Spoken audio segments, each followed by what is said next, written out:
Bonjour, bienvenue à toutes et à tous, bienvenue sur ce deuxième live du lancement de la navette X-37B. Bonjour Théo. Bonjour Nathan, bonjour à tous. Donc Cette deuxième fois, avec live suite à hier, suite au report du lancement d'hier. des conditions aujourd'hui meilleures. Donc il y a une heure, on était à 80% de conditions favorables. Il y a 5 minutes, ils ont dit que tout était go. Donc des Donc conditions normalement bien meilleures. ça devrait être bon. Alors, D'ailleurs, suite à ce report, SpaceX a aussi reporté son lancement, vu qu'il devait lancer ce matin. ouais, ils devaient lancer du même pad, du même centre de lancement, donc ils ont dû reporter vu qu'il devait y avoir un lancement de Starlink 7 ce matin, et c'est reporté à demain au moins. Au moins demain, ouais. Sachant Concernant que le pour lancement SpaceX, il y a peut-être d'aujourd'hui, de quoi? SpaceX, il y a plus de contraintes, vu qu'il faut aussi que le temps soit bon pour l'atterrissage. Donc C'est ça. Alors attends, je vais t'augmenter un peu parce que je t'entends pas trop. Hop, ça devrait être mieux. Concernant le n'hésitez lancement pas à poser d'aujourd'hui, vos donc questions aussi. c'est une Atlas, donc comme hier pour ceux qui n'étaient pas là. Donc c'est une Atlas 5 sans booster, spécificité du X37B. Donc une Atlas 5 501. Euh, Théo 501, qu'est-ce que ça veut dire déjà? Alors, le 501, donc le 5, tiens, tu peux peut-être montrer les images que je t'avais Ouais, envoyées. Le 5, c'est. Ah, donc en gros, c'est une fusée un peu en kit dans la classe. Les trois chiffres, c'est pour trois paramètres différents. Le 5, c'est pour la classe, la coiffe. La coiffe fait 5 mètres de diamètre. Elle englobe le second étage. L'autre alternative, c'est la coiffe de 4 mètres, qui est bien plus petite et qui n'englobe pas le second étage. Là, elle englobe le second étage car les charges volumineuses sont en général plus lourdes et elle prend une partie du poids de la charge, elle le répartit autour, elle le fait passer autour du second étage et l'amène au premier étage. Le 0, c'est pour le nombre de boosters. Donc une particularité assez intéressante des Atlas, c'est que il y a que les configurations sans aucun booster qui sont symétriques en fait. Dès qu'il y a des boosters, que ce soit 1, 2, 3, 4 ou 5, ils sont pas disposés de manière symétrique. Donc le plus évident c'est pour 1, mais même les autres ne sont pas symétriques. Et le dernier chiffre, c'est le moteur du premier étage. Ici, il y a un RL10 et deuxième l'autre option, étage. c'est d'en avoir deux. Ouais, pour le second étage. Et donc, en parlant de RL10, Nathan, tu vas pouvoir présenter les moteurs. Alors, donc les moteurs, comme sur chaque Atlas 5, il y a un premier étage, donc moteur liquide et éventuellement des boosters. Là, il n'y en a pas. Le premier étage, c'est donc un moteur par RL10, c'est le deuxième étage, un moteur RD180, qui est un moteur russe, qui est, euh, qui est, qui est livré à un motoriste américain en fait. Qui développe 4 méganewtons de poussée. Et le deuxième étage qui est ici, sous les coiffes de 5 mètres, qui est sous la coiffe de 5 mètres. Donc c'est la particularité de l'Atlas 5 avec la coiffe de 5 mètres. Le deuxième étage est compris dans la charge utile, en fait, sous la coiffe. Et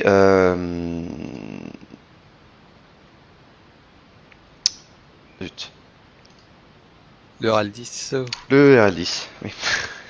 J'ai été perturbé, il y a un problème d'image. Donc le RL10 qui est un moteur à hydrogène, qui est le moteur le plus efficient qui existe aujourd'hui en propulsion chimique, et donc qui fonctionne à l'hydrogène, qui peut y en avoir un ou deux pour le second étage. Ici il y en a un.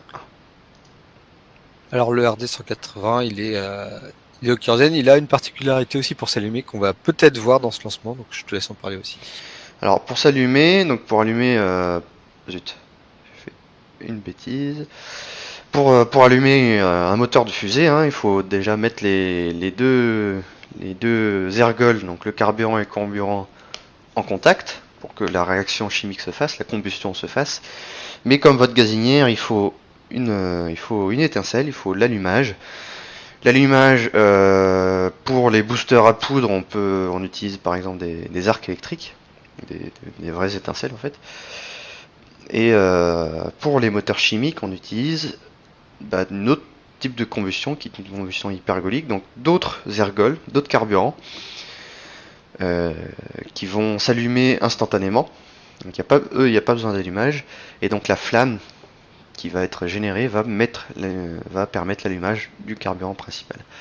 Ici, sur l'Atlas 5 et sur les Falcon 9 aussi, c'est du, c'est du, c'est du bore.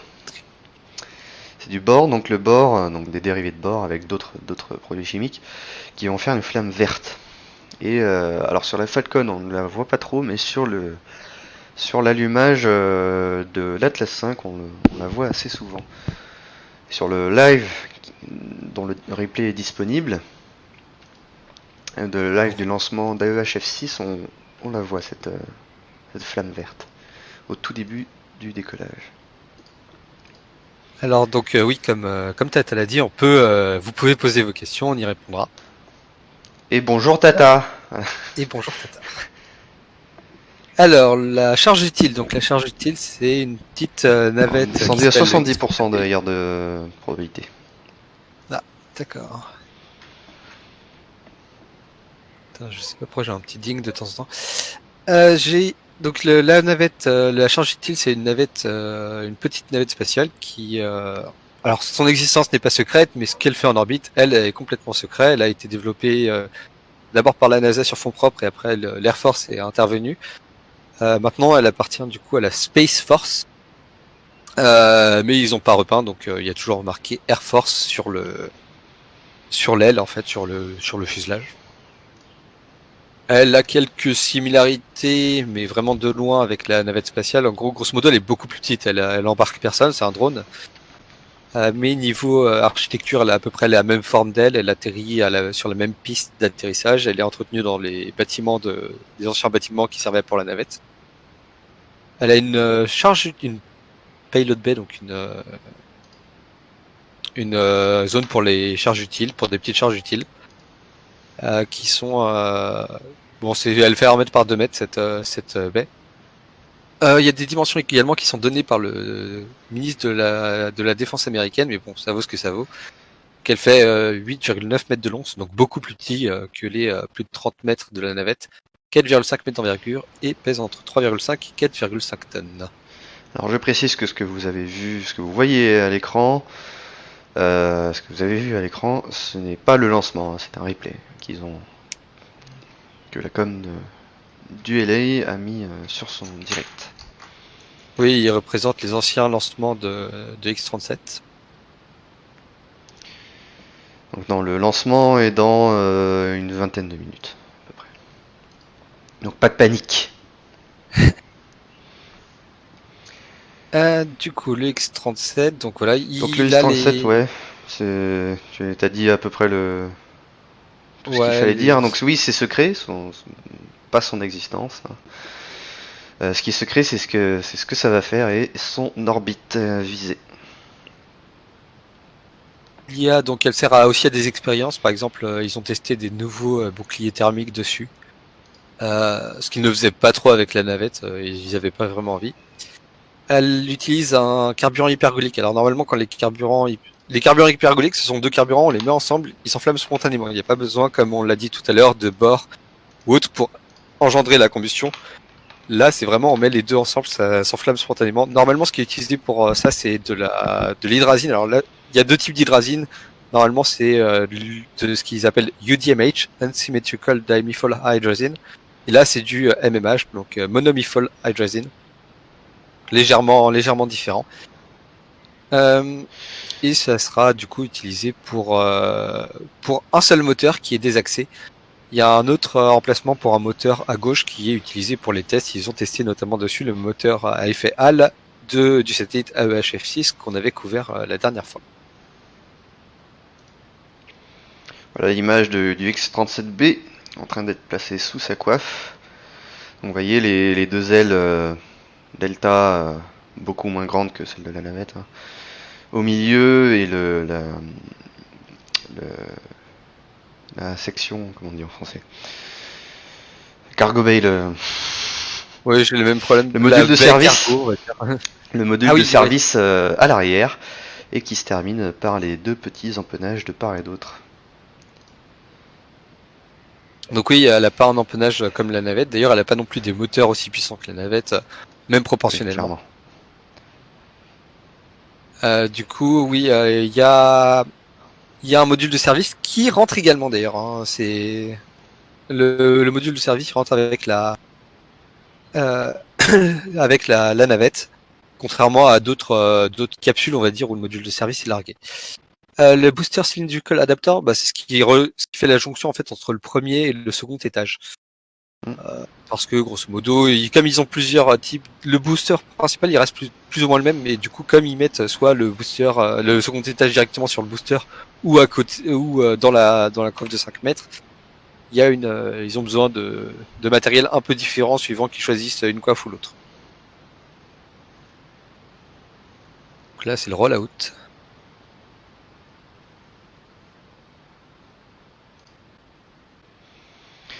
Donc on voit la fusée sur son pas de tir. Alors le compte à rebours est bloqué à 4 minutes, c'est normal. Ça ne décolle pas dans 4 minutes. C'est la séquence de lancement de l'Atlas qui dure 4 minutes. Tant que la séquence de lancement n'est pas lancée, le compte à rebours est bloqué sur 4 minutes. Donc là on voit bien la grande coiffe. Du coup, oui, en fait, ils ont fait une partie des opérations avant. En fait, leur compte à rebours commence à T-30, mais ils le lancent par exemple 1 heure en avance. Et ils font toutes les opérations. Et après, ils s'arrêtent à T-4. Et comme ça, ils reprennent les opérations qu'à ce moment. C'est plus rapide que de tout faire. Et là on voit les Ça très permet belles de images lancer. du X-37B sur piste et dans la coiffe.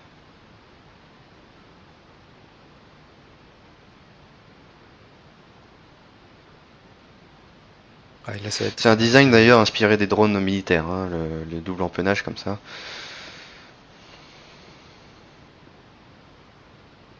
Les drones de reconnaissance.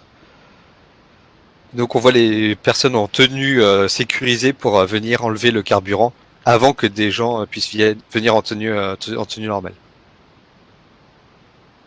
Voilà, elle atterrit vraiment comme une navette. Et retour sur pas de tir. Ouais. Donc le pas de tir qui est à Cap Kennedy, hein, en Floride. Anciennement Cap Canaveral. Donc alors la coiffe est en fibre de carbone. Le premier étage est en aluminium, il n'y a pas de protection thermique et comme il est rempli d'oxygène liquide à moins 160 degrés, en fait, il est partiellement recouvert de glace en fait. Donc la partie qu'on voit blanche, une partie qu'on voit blanche sous la coiffe en fait, c'est le premier étage, le réservoir d'oxygène recouvert de glace. Et voilà une image d'un test de fonctionnement du RD-180 qui propulse le premier étage de la fusée Atlas. Donc, il y a deux chambres de combustion, mais un seul set de Une seule turbo. turbopompe. Dérivé du RD-170, russe lui aussi, qui lui a 4 chambres de combustion, donc 4 tuyères.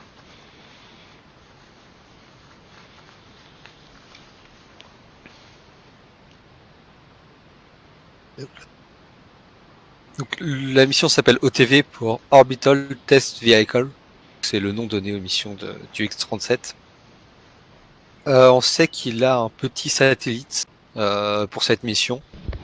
Bon, c'est ce qui est officiel, peut-être qu'il y en a plus, on verra.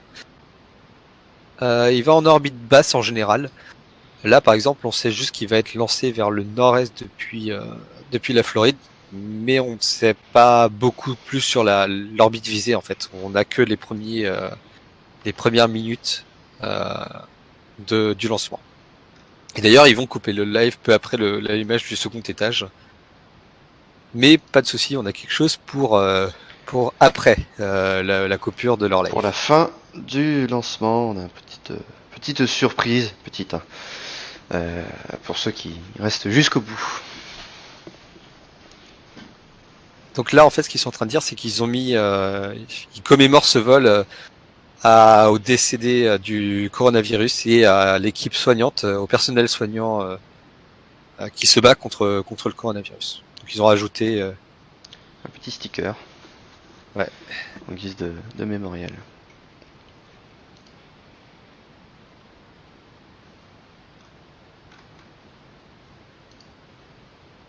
Alors, est-ce qu'il y a du nouveau sur la météo? A priori, la météo, c'est c'est bon. J'ai écouté la radio. Mais pour le moment, ils sont toujours go. Donc là, sans booster, l'Atlas 5 a un rapport poids poussé relativement faible. Elle va décoller relativement lentement. Les boosters, à poudre, c'est vraiment ce qu'on voit de très brillant, typiquement sur une Ariane 5. Là, donc elle a l'option d'en avoir entre 0 et 5. C'est vrai que 100, elle est relativement lente au décollage, mais bon, ça va accélérer plus tard pendant le vol.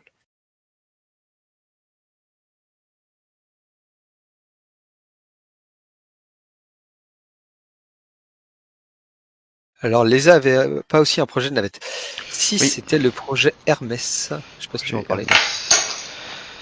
Bon, il n'y a pas grand chose à dire, hein. C'est un projet abandonné. Bon. l'ESA, Ouais, il c'est pas la devait NASA, voler c'est sur. pas non plus l'URSS. Donc, bon. L'objectif, c'était une petite navette habitée, plus petite que les navettes américaines ou soviétiques. Elle Oui, était c'était beaucoup beaucoup plus plus petit. petite. D'ailleurs, un peu comme pour la X-37B, elle devait être lancée au-dessus d'une fusée et pas sur le côté comme les navettes américaines et russes. Après, avec la chute du rideau de fer et la chute de l'URSS, l'Europe s'est dit tiens, on peut acheter des sièges sur navette sur Soyuz. C'est moins cher de les acheter que de développer une solution en interne. Du coup, grosso modo, on n'a pas eu, il n'y a pas eu de Et on procède fusée. au dernier check avant lancement. Donc chaque partie, chaque sous-groupe de l'équipe de lancement va donner son feu vert.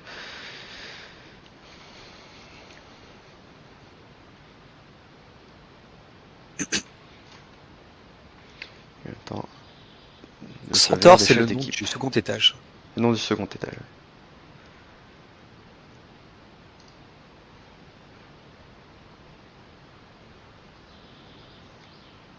Tu leur as mis le son sur le live pour le.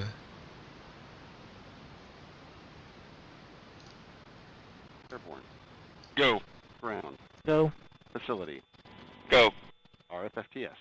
Go. Flight control. Go. Et Atlas System, du coup, c'est le premier étage. Go. Operation support. Go. Umbilical. Go. ECS. Go. Redline monitor. Go. Quality. Go. Op safety manager. Go. ULA safety officer. Go. Vehicle system engineer. Go. Anomaly chief. Go. Range coordinator. Clear to proceed. Launch director. Launch vehicle is ready to launch. Mission director. Et tout est go pour le lancement.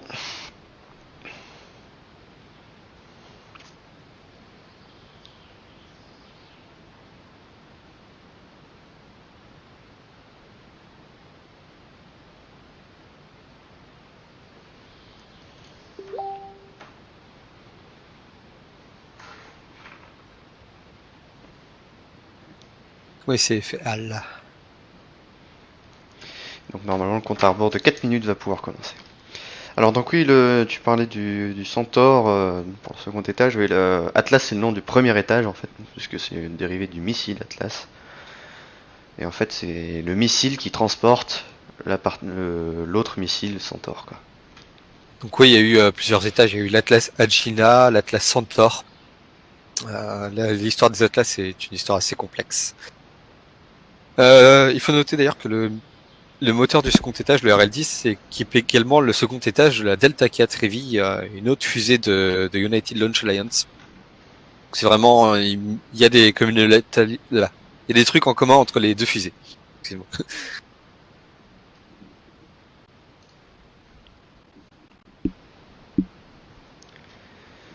Donc oui, un temps quand même, en apparence bien plus joli qu'hier. Alors normalement dans à peu près 5 minutes. Si tout se passe bien. Le décollage se fera donc encore une petite minute avant le début du compte à rebours. Donc là on voit bien l'étage à la fois à moitié blanc, à moitié cuivré. Le cuivre c'est en fait un anti-oxydant qui est disposé sur l'aluminium. Et plus le temps passe, plus cet étage prend cette cette teinte cuivrée. Et c'est parti.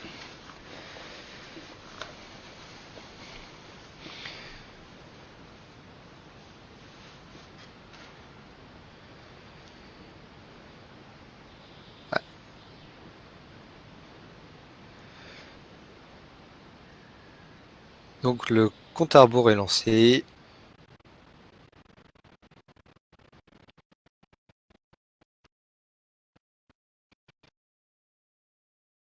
Donc voilà, si on regarde attentivement, on pourra une dizaine de secondes de peut-être retard voir. entre mes communications radio et ce que je vois à l'écran. Donc, il y aura si on voit bien, il y aura peut-être la lumière verte. Dont on a Alors c'est parlé pas au Stardust, début. c'est OTV. Ouais. Dont Nathan avait parlé au début, le bord. Alors la tour Du qui est derrière, Triéthylborane, pour être précis. c'est ça. La tour qui est derrière, c'est la tour qui a été rajoutée pour permettre en arrière-plan, pas celle qui est directement connectée à Atlas, celle qui a été rajoutée pour permettre aux astronautes de rejoindre la capsule Starliner. Combien de temps pour arriver en orbite? On ne sait pas. On ne sait pas, ça dépend de l'orbite. Ça dépend de l'orbite visée, et là ils ont juste dit on coupe le live après 5 minutes, 5 minutes après l'allumage du second étage. C'est une mission secrète, on n'en sait pas plus. Pour c'est une juste orbite que ça basse, part en général, ça prend une vingtaine, quelques minutes, une dizaine, 10-20 minutes. Sur la navette, c'était moins de 10 minutes pour une orbite basse.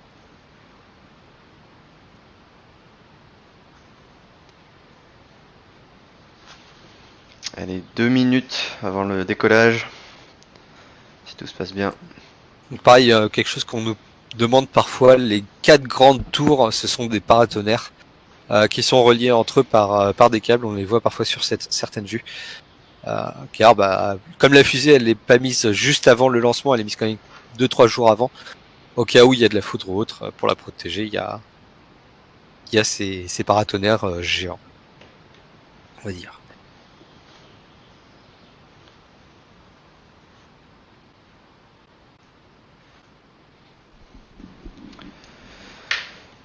Pour l'instant, 30. tout a l'air bon.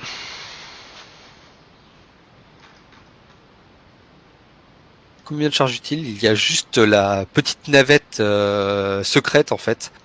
Et on sait qu'elle a un satellite. On n'en sait pas plus. Donc la navette, on sait que on en a parlé. Elle est beaucoup plus petite que la navette spatiale. D'ailleurs, j'en ai pas dit, elle est alimentée via panneaux solaires. Oui. Et elle a la Contrairement aux capacité autres, de qui étaient se alimentés, déplacer en orbite. par les piles à combustible. Donc là, c'est des panneaux Oui, solaires. les navettes classiques étaient appelées combustibles. Allez, moins d'une minute avant le décollage.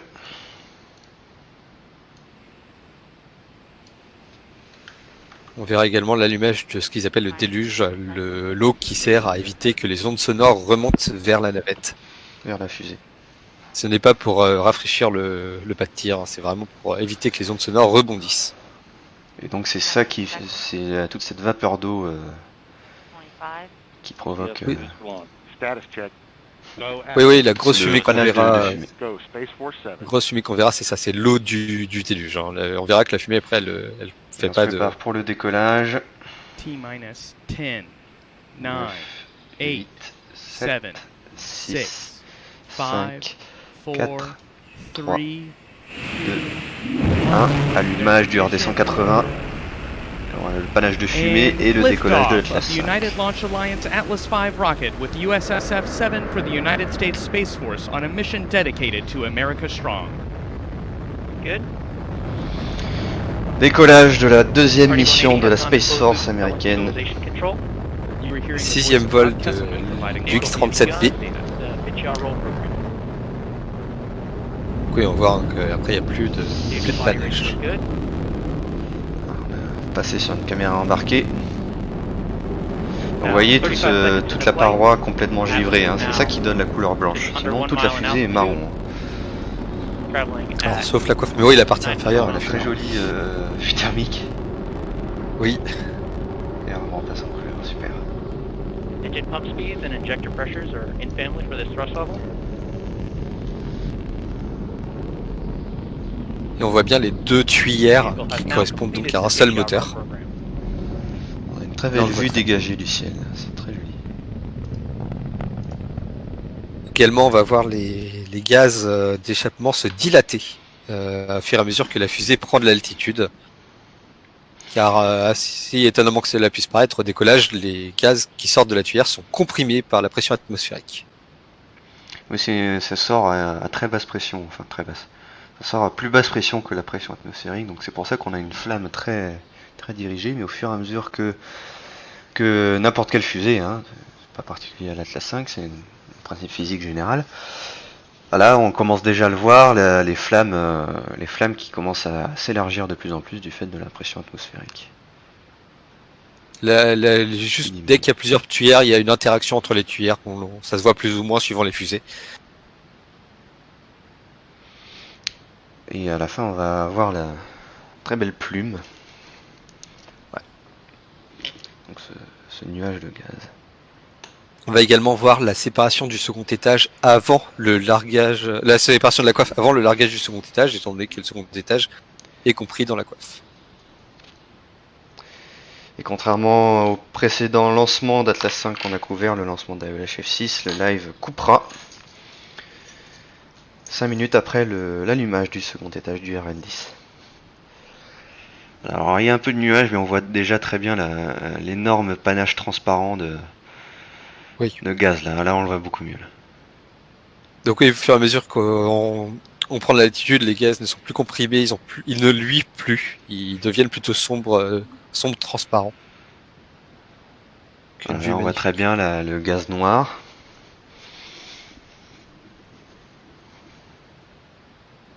Là on est déjà à plusieurs dizaines de kilomètres d'altitude, voire une centaine.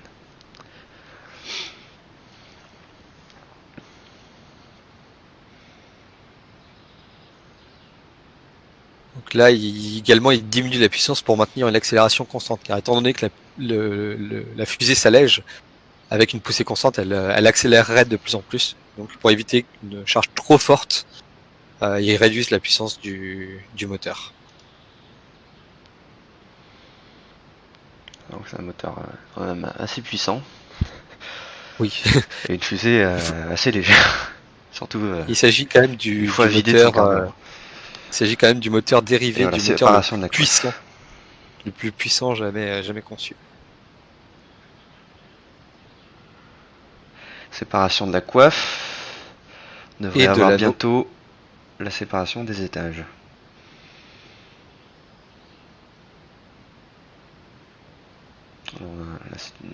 Il y a eu également l'anneau qui a été largué. Donc oui, grosso modo, pendant quelques instants, le second étage va vraiment supporter tout le poids. Ça va pour quelques secondes, c'est pas suffisant pour vraiment tout le lancement. Donc c'est pour ça que on peut quand même se permettre de larguer la coiffe un peu avant.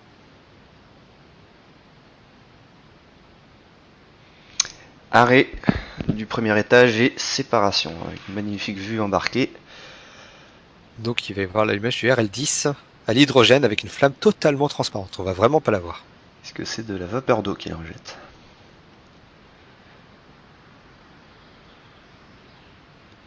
Très belle vue de la séparation. On l'a vu légèrement bouger la tuyère, c'est le cardan du moteur. Et donc il y a également une très grande différence avec le second étage des Falcon 9, c'est que la tuyère ne luit pas. En fait, pour se rafraîchir, la tuyère des Falcon 9, elle a un système appelé radiative cooling, donc elle émet en rayonnant, en fait, elle va dissiper la chaleur. Là, en fait, l'hydrogène liquide passe dans la tuyère par plein de petits tuyaux pour la rafraîchir. Donc là, c'est pour ça qu'on ne va pas la voir luire. Est-ce que c'est une fusée réutilisable? Non, elle n'est pas réutilisable, Atlas. Bon bah là il y a plus de vues embarquées. On peut peut-être du coup montrer la surprise. Oui, le live ULA c'est terminé. Voilà, là on termine là-dessus sur une image gros plan d'un RL10 en fonctionnement. Très belle image qu'on remonte assez souvent. On voit cette flamme, bon, légèrement bleue, mais surtout on voit les stalactites de glace. C'est un moteur cryogénique. Donc oui, les stalactites, en fait, c'est principalement dû au fait que l'hydrogène est extrêmement froid, et comme il passe autour de la tuyère pour la rafraîchir, en fait, à la base, il est à moins 200, enfin, il est à 5 Kelvin, donc moins 260 degrés, quelque chose comme ça. Et donc forcément, c'est extrêmement froid sur les parois, malgré tout, en fait, même si à l'intérieur, bah, du coup, ça brûle à plusieurs milliers de degrés. Et donc, on a comme ça cette capacité à avoir des stalactites juste sur le pourtour de la tuyère, alors qu'à l'intérieur, à quelques centimètres, il y a une flamme à plusieurs milliers de degrés. Ça montre l'efficacité également du fait que toute l'énergie est convertie en énergie cinétique et pas en rayonnement de chaleur qui part sur les côtés. Donc, c'est très important. Alors, Il y a une surprise. pour la petite surprise, la surprise. Donc c'est tout simplement pour teaser un peu, faire la bande-annonce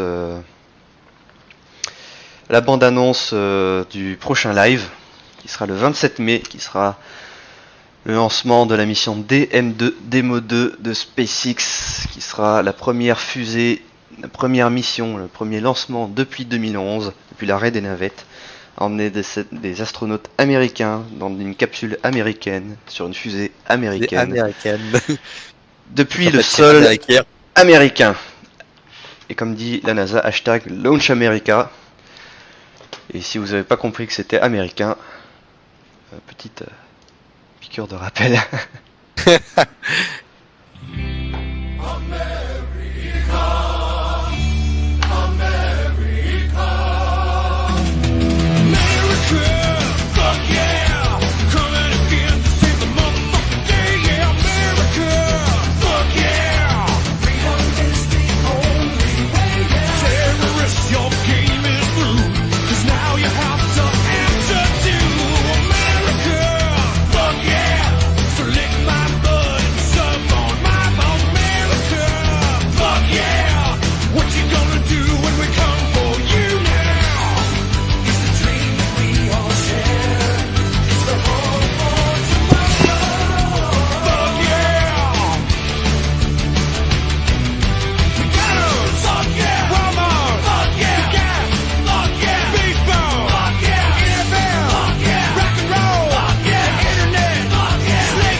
Voilà pour l'image de présentation de notre prochain live qui sera le 27 mai pour couvrir le lancement de DM2.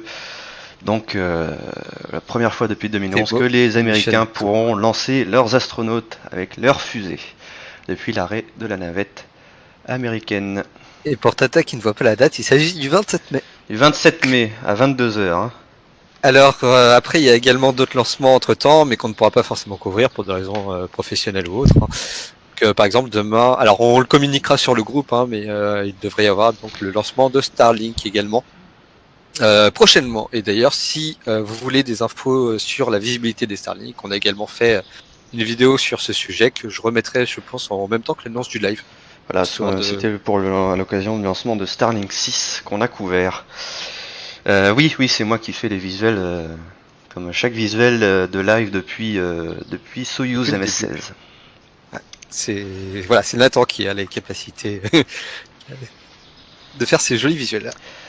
Voilà, donc 27 mai à 22h sur le groupe pour le prochain live et pour une nouvelle page qui se tourne pour l'exploration spatiale.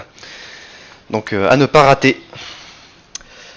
Voilà pour ce lancement d'Atlas 5 et de la navette X-37B. Et donc dans quelques centaines de jours pour son retour, parce que c'est vrai qu'on ne l'a pas précisé, mais Oui. l'émission de cette petite navette, on l'avait précisé hier en fait. L'émission de cette petite navette dure quand même plusieurs centaines de jours. La première fois, ça avait duré 250 jours en fait, mais la dernière mission, c'était 780 jours, et chaque mission est plus longue que la précédente. Donc, nous saurons dans quelques centaines de jours quand elle reviendra. Voilà donc pour ce live et donc Merci si à vous tous n'avez de pas nous encore avoir noté, le 27 mai pour le prochain live, 22h, un live à ne pas manquer. À plus tout le monde. Au revoir.